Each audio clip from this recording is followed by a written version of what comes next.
yesterday, and we've also informed all the House members that with the concurrence of the party leaders, all the budget hearings of the Committee on Appropriations will proceed as scheduled, starting today all the way through September 16. So, tuloy-tuloy po ang ating trabaho. So, tuloy-tuloy po yung mga budget deliberations. So, DPWH lang hindi muna isasalang, ganun po? As of now po, kasi bukas po nakaschedule yung DPWH. As of now po, as of this moment, tuloy po yung budget hearing ng DPWH bukas. Pero what are your thoughts on yung return?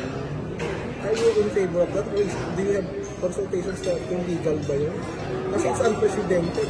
On the part of the House, I believe yesterday, our legal affairs in the House has already given the position, which is there is no